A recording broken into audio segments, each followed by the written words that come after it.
Kalinya salinan ijazah Jokowi yang tanpa sensor diperlihatkan ke publik. Apa arti penting dibukanya seluruh data-data di salinan ijazah Jokowi ini? Kita bahas malam hari ini bersama pengamat kebijakan publik yang juga pemohon keterbukaan ijazah Jokowi di KIP, Bona Tua Silalahi. Selamat malam Bang Bona. Malam, Adri. Ada juga Ketua Umum Rampai Nusantara Mardiansyah Semar. Mas Semar, selamat malam. Malam. Dan ada juga Direktur Eksekutif Lingkar Madani yang sudah bergabung melalui sambungan Zoom. Ada Ray Rangkuti. Bang Ray, malam. Malam semuanya. Iya, jadi saya mau tanya dulu ke Bang Bona yang sudah menerima salinan ijazah Pak Jokowi. Dibawa Bang? Bawa. Jadi tadi itu diberikannya oleh siapa? Langsung oleh Komisioner KPU? Melalui PPID. Apa itu? Pejabat Pengelola Informasi dan Dokumentasi. Oke. Nah, berserta Biro Hukumnya. Dipersulit atau langsung dikasih aja tadi gampang? Langsung dikasih. Nah, udah memang keputusan KIP-nya kan seperti itu kan. Dan hari ini yang bikin janji berdua dari KPU dan Abang atau diundang oleh KPU? KPU yang mengundang. KPU yang mengundang. Kemudian? Minggu lalu kan mereka kan dikasih waktu 14 hari kerja setelah tanggal 13 putusan dia 13 Januari. Terus ditunggu-tunggu ya kan sudah selesai 14 hari. Tidak ada banding. Tidak ada banding dan mereka menghubungi saya untuk memberikan salinan fotokopi terlegalisir berwarna. Oke, jadi itu apa Bang? Boleh dibuka nggak Bang? Ini salinan yang tadi diberikan KPU ya? Iya. Jadi ini adalah salinan ijazah Pak Jokowi yang waktu itu Pak Jokowi ini mendaftarkan pada Pilpres 2014 dan 2019. Oke, sama itu dua-duanya. Boleh lihat Bang? Boleh? Nah ini kan, Abang boleh memperlihatkan mungkin ya? Oke, ini yang 2019. Jadi boleh ditunjukin ke layar Bang. Jadi ada 9 sebenarnya. Saya recap dikit ya. Saya ulangi lagi yang pada saat dulu kan Abang ini yang mempertanyakan ada 9 item yang tanda kutip ditutupi. Memang ditutupi ya oleh KPU ya, tidak diumumkan gitu, tidak dibuka ke publik. Nah ini apa saja Bang yang akhirnya ada? Jadi ini semua ada. Nggak ada lagi ditutupin. Seperti nomor ini ditutup waktu itu ditutup juga. Nama ini nomor ditutup. Kertas ijazah jadi ada? Ada. Tanda tangan rektor UGM? Ini semua kan ditutup awalnya. Ada, ini juga ditutup, ada, ini juga ditutup ini juga ada, ditutup ya. Pada intinya semua ditutup kecuali foto sama tulisan logo UGM sama tulisan ini semua. Yang sifatnya tulisan tangan itu ditutup semua. Oke, jadi kalau saya lihat ada nomor kertas ijazahnya ada yang tadinya ditutup. Kemudian ada juga tanda tangan rektor UGM ada. Tanda tangan dekan Fakultas Kehutanan UGM juga ada. Tanda dilegalisir juga ada. Tanggalnya juga ada. Tanggalnya nggak ada. Oh, tanggalnya nggak ada. Oke. Memang nggak ada ternyata. Oh, memang nggak ada. Anda sempat tanya juga. Iya. Dijawabnya? Memang nggak ada tanggalnya. Jadi legalisir itu tanpa tanda tangan. Oh, nggak ada tanda tangan ya. Jadi bukan ditutupi lagi ya. Iya. Pertanyaannya Bang Bona, sudah puas atau belum salinannya didapat? Ini kan dimintanya dari Agustus tahun lalu. Pasti belum lah. Kenapa belum? Karena ini kan pernah saya mungkin di TV saya bilang ini data sampah. Secara penelitian. Artinya ini data belum terklarifikasi, belum terautentikasi. Jadi tak satu pun lembaga KPU baik di pusat maupun di daerah yang pernah menyandingkan ini dengan aslinya. Sehingga itulah namanya tidak terklarifikasi. Terverifikasi yes. Karena memang faktanya di PKPU-nya itu memang menyebutkan ada kalimat dapat. Artinya KPU akan mengklarifikasi jika ada laporan ijazah ini tanda kutip. Jika Panwaslu melaporkan. Sepanjang sejak kemarin kita sidang di Komisi Informasi Jawa Tengah terhadap KPU di Solo bersaksi. Mereka bilang juga 2005 mereka tidak pernah. Sampai sekarang mereka tidak pernah melakukan yang namanya klarifikasi.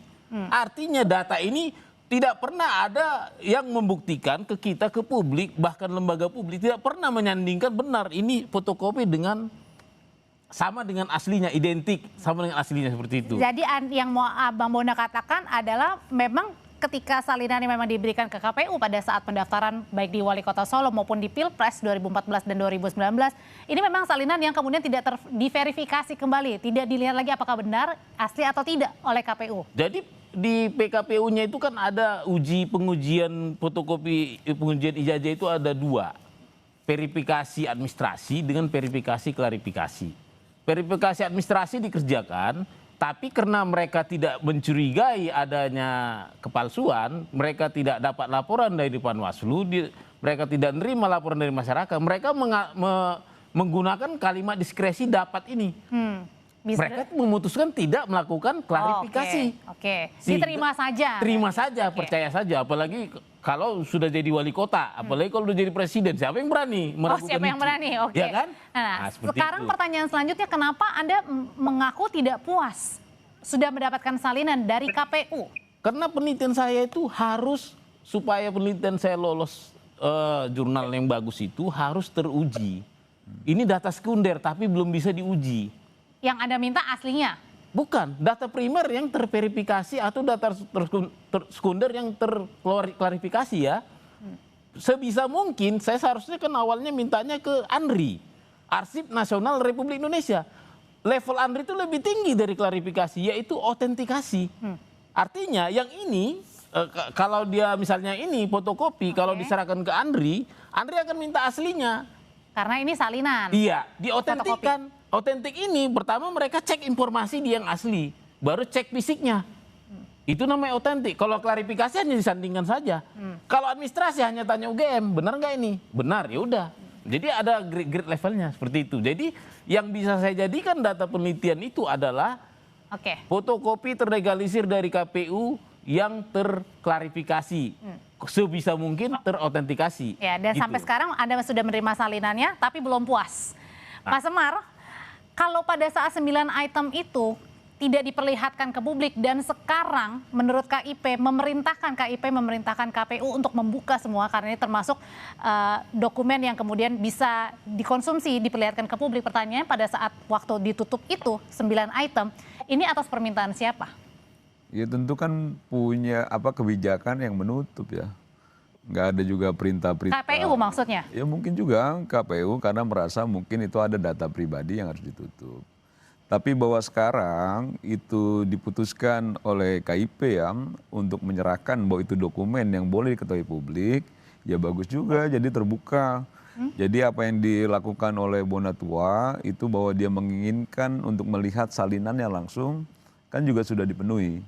Walaupun memang tadi disampaikan ini belum otentik, belum diklarifikasi, karena memang harus juga itu dipastikan bahwa salinan ini sesuai dengan aslinya. Jadi, dari segi substansinya sebenarnya memang betul Bang Bonatua bahwa ini belum jadi apa-apa juga ini. Yang paling penting tahapannya bahwa beliau ingin meminta itu sebagai bagian dari informasi publik kan sudah dipenuhi dan itu juga menggembirakan buat kita sebagai orang publik yang merasa bahwa keterbukaan informasi itu harus juga dikedepankan juga kan gitu. Tapi waktu itu pada saat memang sudah akhirnya tadi menurut Mas Semar ditutupi oleh KPU begitu karena dianggap ini sebagai informasi yang pribadi begitu. Pertanyaannya apakah Pak Jokowi waktu itu berkomentar atau enggak, bertanya atau tidak gitu. Usai jeda ya, nanti tetap bersama kami di Sapa Indonesia Malam.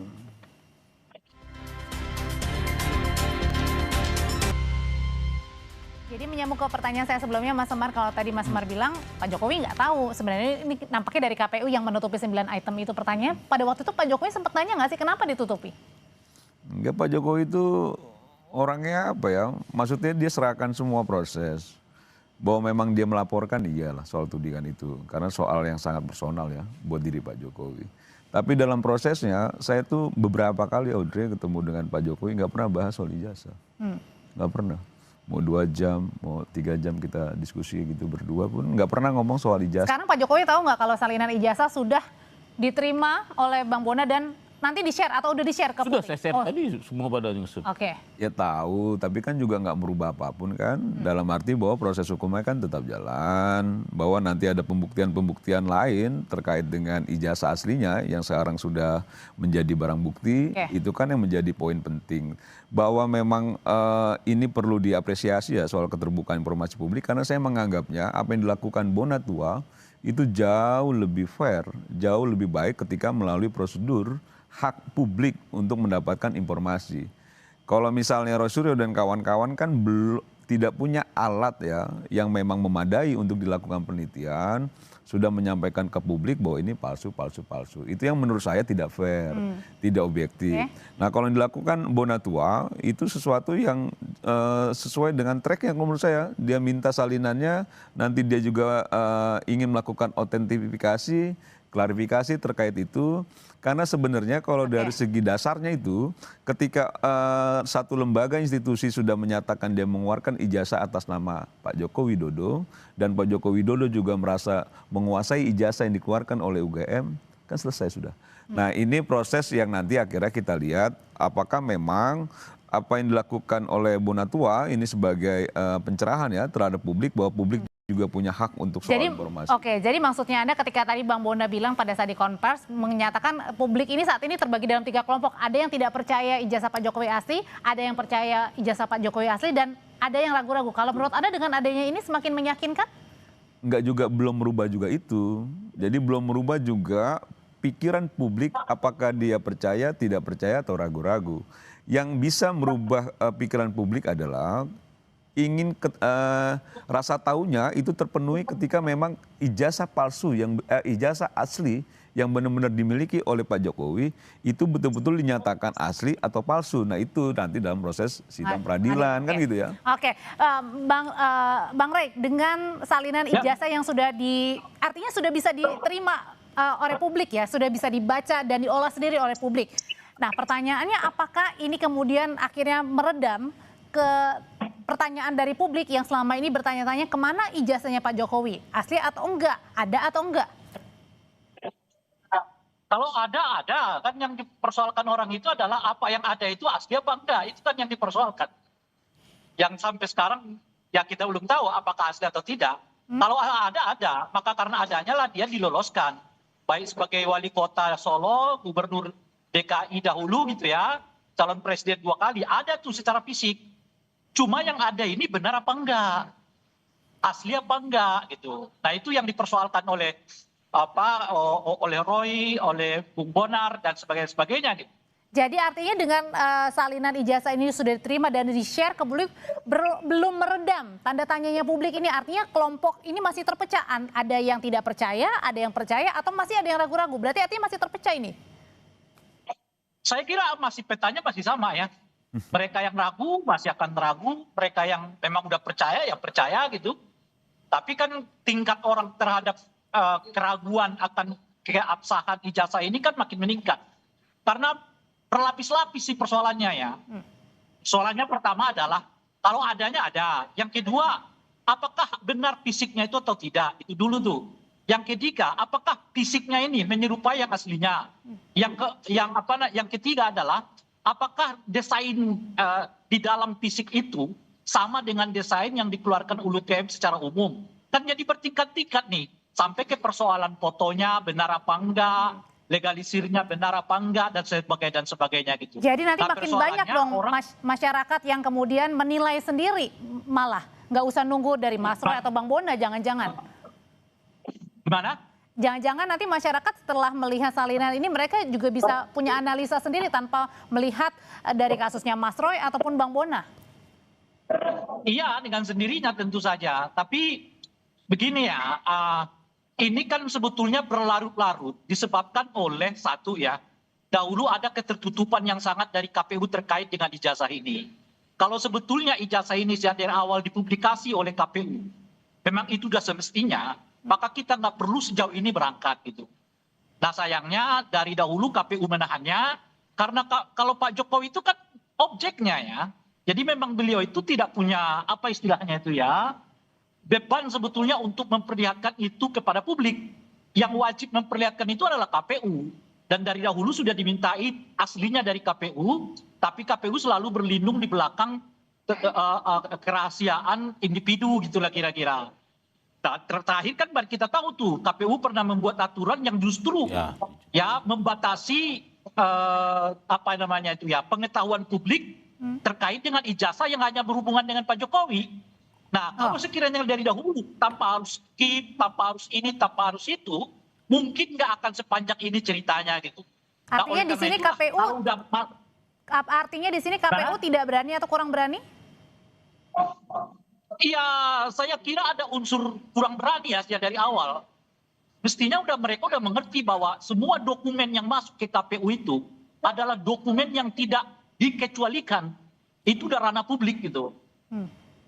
Oke, Bang Boni. Nah, itu dengan sendirinya. Kalau sebetulnya mereka berpihak pada prinsip-prinsip transparansi, berpihak kepada kepentingan untuk publik mengakses keseluruhan ijazah dan sebagainya gitu, kelar ini dari dahulu. Nah, cuman lama sekali bahwa proses ini yang membuat orang makin mengental kepada Makin mereka penasaran. yang tidak percaya gitu ya. Dan tentu saja yang percaya makin mengental juga untuk membela keaslian dari ijazah Pak Jokowi gitu. Oke, dengan keterbukaannya, dengan KIP memerintahkan KPU untuk membuka salinan ijazahnya Pak Jokowi, jangan-jangan setelah ini banyak lagi dia permintaan-permintaan untuk membuka salinan ijazah para pejabat publik dahulu atau mungkin yang sekarang. Usai jeda ya Bapak-Bapak, kita akan membahasnya tetap bersama kami di Sapa Indonesia Malam.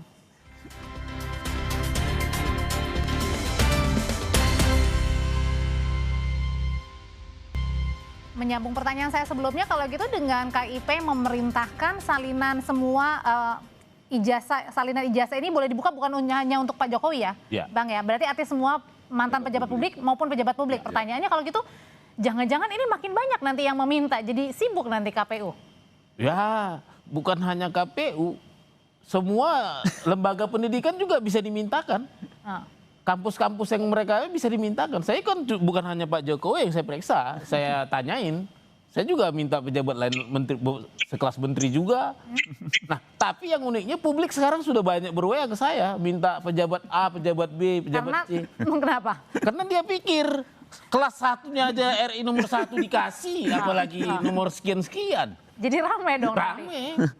Nanti bakal saya yakin ini booming nanti ntar lagi. Oke, apa dampaknya Bang Rey kalau tadi akhirnya dengan KIP yang memerintahkan untuk membuka dokumen karena termasuk keterbukaan informasi, jadi ramai nih, jangan mantan pejabat publik atau pejabat publik sekarang ini semuanya ada yang meragukan dan kemudian meminta salinan.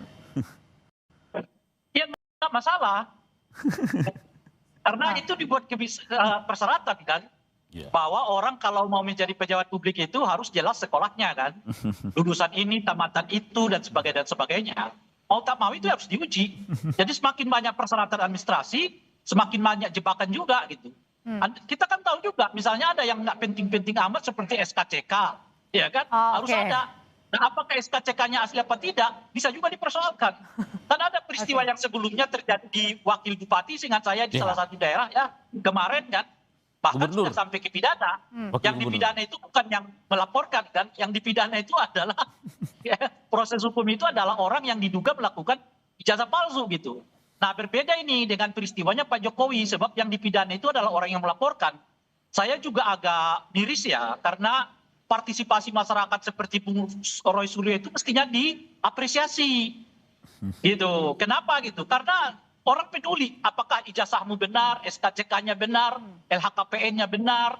Itu penting banget bagi kita karena selama ini hanya menjadi prosedural administrasi biasa gitu loh. Berarti artinya tanpa kalau benar-benar mau diignoran. Kalau yang KPU tadi menurut Bang Bona bilang ini dapat ya, berarti artinya KPU bisa memverifikasi atau tidak. Dan ini seharusnya ini juga menjadi tanda tanya yang kemudian juga harus diperbaiki dong. Jangan mendapat, artinya harus memverifikasi benar-benar seseorang yang ingin mendaftarkan. Sebetulnya wajib itu, wajib dibuka oleh KPU. Ini sebetulnya ya, kalau kan tanpa putusan Komisi Informasi Publik ini itu sebetulnya itulah kewajiban KPU. Yang jadi masalah itu adalah KPU menutupinya selama ini. Dan itu bermasalah. Sebab kenapa bermasalah? Karena kemudian orang nggak bisa mengakses data orang yang menjadi calon pejabat publik. Sebab filosofinya sederhana, semua orang yang menjadi calon pejabat publik, semuanya itu terbuka kepada publik. Kecuali yang memang menyangkut yang berhubungan dengan yang tidak disyaratkan oleh administrasi negara. Ijazah itu kan disyaratkan oleh administrasi negara. LHKPN disyaratkan oleh administrasi negara. Jadi otomatis itu semuanya menjadi ranah publik. Inilah pokok persoalannya dari awal gitu. Ditutup-tutupi yang membuat orang makin yakin ada persoalan di dalamnya gitu ya. Dan saya kira petanya nggak akan berubah. Tetap aja seperti yang sekarang. Yang yakin akan yakin, yang enggak. Mungkin setelah ada nanti tahapan-tahapan berikutnya yang memungkinkan peta-peta ini akan berubah dan atau dilupakan orang.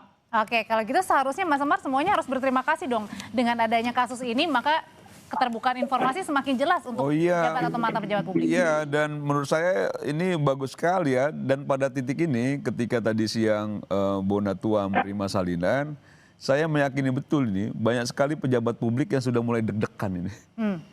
Karena apa? Karena Pak Jokowi saja yang itu mantan presiden ya, itu bisa salinan ijazah diberikan, apalagi pejabat publik lainnya, anggota DPR, bupati, wali kota dan lain sebagainya. Dan kalau benar mungkin nggak deg-degan, mungkin ada juga yang tidak benar kan. Nah jangan-jangan Pak Jokowinya aman karena terbukti ijazahnya asli, nanti yang lain malah terbukti ijazahnya palsu lagi. Nah ini kan persoalan lain. Dan saya jadi teringat ya waktu Prof. Yusril menyampaikan proses pemilihan presiden di tahun 99 lalu. Prof. Yusril menyampaikan bahwa secara persyaratan administrasi itu hanya beliaulah yang punya kelengkapan itu.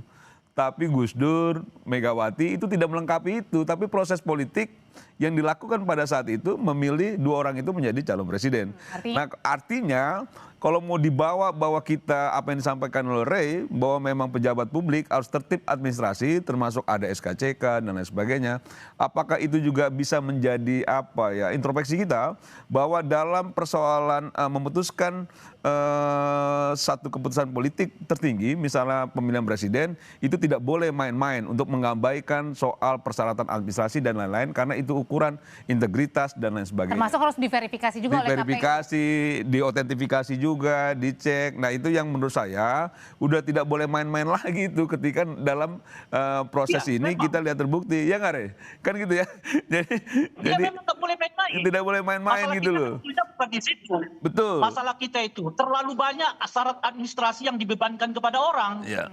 Sehingga ketika syarat administrasi itu dibebankan, banyak orang yang kesulitan. Coba Anda bayangkan, SKCK juga harus ada.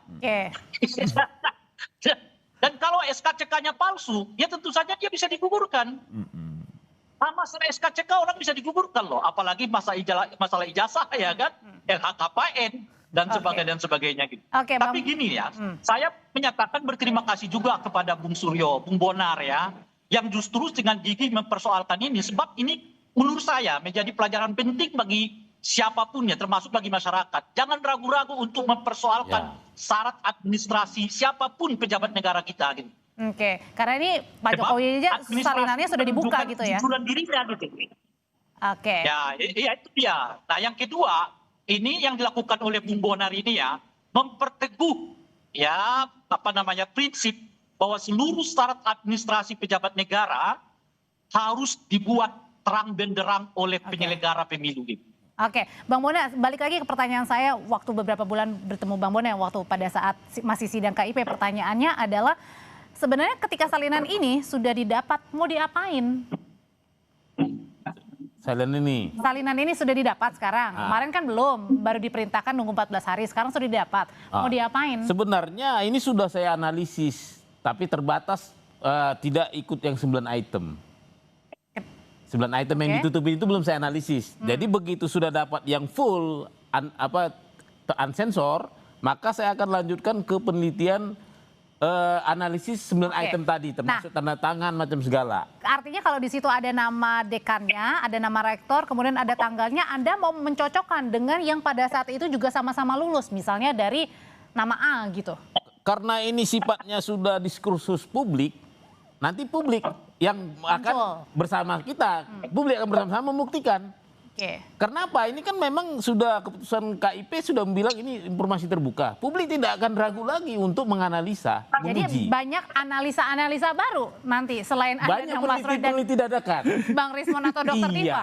Akan banyak. Itu makin merugikan Pak Jokowi nggak? Semakin banyak, semakin pusing, Mas. Enggak lah, kan kalau benar ngapain takut? Iya, kalau benar itu ngapain pusing. Pak Jokowi itu sama sekali nggak pusing. Buktinya kemarin aja dia udah mulai lari di Stadion Manahan Solo. Masih 3 kelompok terbagi nih, ada yang ragu. Iya, dan nggak apa-apa, memang sejak awal kan memang terbagi dan saya dari awal sepakat juga memang belum merubah soal komposisi keraguan ataupun orang yang percaya atau tidak percaya itu belum mengubah. Tapi kalau ditanya soal Pak Jokowi sendiri, merasa bahwa memang dia merasa ijazahnya asli benar, ya nggak ada juga soal ketakutan, soal kekhawatiran dan lain sebagainya. Kemarin juga sudah jalan-jalan dia di Manahan Solo tuh olahraga, karena ada wacana katanya menjadi ketua One Team Press malah. Oh, Jadi maksud saya dia kayaknya soal ijazah ini bukannya dia tidak peduli terhadap prosesnya, tapi bahwa ketika saya sendiri sebagai kalau misalnya jadi Pak Jokowi, kalau kita mengikuti kuliah sesuai dengan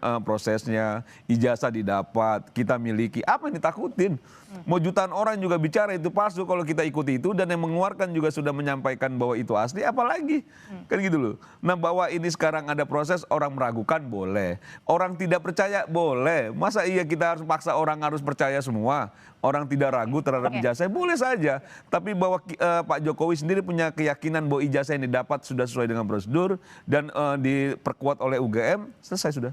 Oke, jadi dengan adanya salinan ini orang masih bertanya-tanya nggak, kembali lagi ke pertanyaan sebelumnya, Bang Rey, gimana caranya meyakinkan publik nih agar tidak terpecah lagi, biar kita bisa menanyakan kasus-kasus yang lainnya singkat saja, maksudnya hal-hal yang lebih penting begitu.